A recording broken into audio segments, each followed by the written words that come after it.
there is a bit of Hitler and Stalin in everyone. A bit of Hitler in everyone? Really? There's more than a bit. Said by Dr. Jordan Peterson in an interview with Piers Morgan, this statement, while radical in its appearance, may be more true than people would like to accept. Despite the controversy behind Peterson himself, there are experiments and real-world examples proving this notion. While you may sit there and believe that you would not be wicked enough to possibly resort to fascist ideology, you are no different than the students of Coverly High School in California. As a class that was being taught about the Nazi regime in history class, the students could not fathom how the German people could possibly agree with the Nazi movement. So, in an effort to showcase how the movement became a reality, Ron Jones, the instructor, conducted an experiment which led to results better, or worse, than he may have bargained for. Today, we will be discussing the third wave and understanding why everyone is capable of corruption. On the first day of the experiment, Mr. Jones decided to instill a sense of discipline into the students in order to prove the idea of control and its importance towards the movement. On the board, he wrote "strength through discipline" and commanded the class to follow a strict set of rules. First, they must sit in a strict way, with proper posture, specifically feet flat, knees bent 90 degrees, straight back, and hands on lower back to extenuate straightness. Second, questions must be asked after standing up, then inquiring by, first, addressing the teacher by name, then asking in 3 or fewer words. Finally, students must be like model students, in their seats before the second bell, intentful listening, answering questions when asked, and, if not followed, they were reprimanded until the behavior was corrected. Mr. Jones observed that the students followed this regimen without fail, getting better and closer to perfect as the class continued. Additionally, students who were not very involved in the class overall spoke more and became more invested. On the second day, Jones came into the classroom with all students already present, sitting in the proper way they were commanded to. On the board, Jones wrote "strength through community" and began to discuss the topic. While lecturing, Jones had worries regarding the experiment. He grew concerned over how it was working and whether continuing the experiment was a good idea. However, his own curiosity took the better of him and he pressed on. After lecturing about community, he had the students recite the phrase, "strength through discipline, strength through community." Swiftly, all students joined in, chanting the phrase together. Jones noted how he began to like the unification of the students. He felt as though he was part of the group and not the one directly leading it. This chanting went off for the rest of the period until the end approached. At this point, Mr. Jones showed off a salute, a right hand curled over one's right shoulder. He instructed the students to only salute members of the class and to do it whenever they saw each other in school. The result of this was students, at random times of day, saluting one another, in hallways, cafeterias, in really any space. This brought the attention of other students that were not part of the class, leaving them eager to join. On the third day, Mr. Jones walked into class to 13 more students, making the classroom filled with 43 students instead of the usual 30. Today's lesson was regarding strength through action.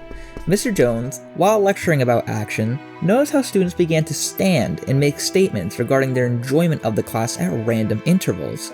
He also noticed how they were doing better and even did more assignments than what was asked. So, Mr. Jones decided to put their commitment to the test.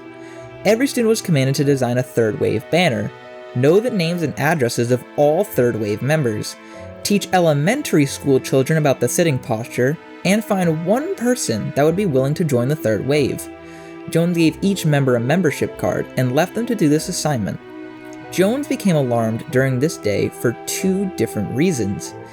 He instructed 3 members to report to Jones if members were not following orders, but instead, 17 extra members tattled their fellow members, unprompted, for not following third wave rules. Additionally, there was Robert. Robert was a student who was not very academically inclined and also not social. However, as a member of the third wave, he became part of the group. He was so devoted that he asked to be Mr. Jones's bodyguard. Mr. Jones reluctantly agreed due to the sympathy he had for the student, and Robert became Mr. Jones's bodyguard, following him everywhere throughout the day. This commitment from the students started to concern Mr. Jones, leaving him to wonder when this should end. On the 4th day, Mr. Jones had no clue what to do. He found himself arguing internally, trying not to be the dictator he found himself to be, and he began to slip into the role more easily. As for the students, he was concerned about what would happen to them if he stopped the experiment. Many were deep into the role, and some, like Robert, benefited from the community they were now a part of. However, the school itself was suffering. Students were skipping class in order to be part of the third wave. Mr. Jones had to end this soon. But how? He walked into a classroom with 80 students in it, all ready and attentive. Mr. Jones started the class by talking about pride and its benefits. After this, he transitioned into telling the students the supposed real purpose of the third wave. He stated the third wave is a nationwide program with many students of different regions in the US participating. On Friday, the next day, there would be a televised program at noon where the leader of the regime would speak to the third wave members and make sure they were disciplined, community-based, active, and prideful. Jones stated that the reason for the third wave was to spark a political change and that the youth of America needed to band together for the change. To this, the students were excited and ready to fight for their cause. Mr. Jones told all the third wave members to be in the auditorium by noon the next day. On the final day, the students came prepared, sitting in attendance in the auditorium, waiting for the TV to flicker on. Over 200 students sat as members of the third wave, after waiting for so long, with no noise to fill the silence. The silence was interrupted by gasps after Jones rolled the TV away. Jones explained the reason behind the experiment and showed the students a film regarding Nazi Germany, detailing the tragedy it was. After it was over, Jones explained more about the experiment. Jones explained how the students learned to accept a life of discipline, rules, and pride.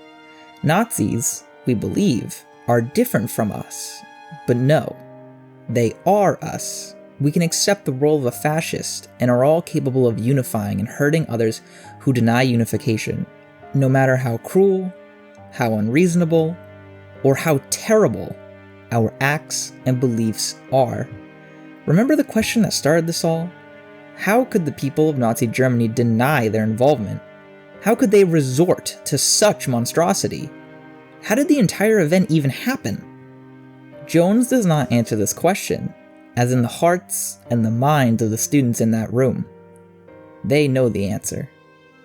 Once concluded, the room filled with a mixture of confusion, shock, and sobs. People crying over what had happened. Jones concluded his speech by stating that, like the Germans after the regime was over, the members of the third wave would deny their involvement in this experiment, suppressing the evil they once committed.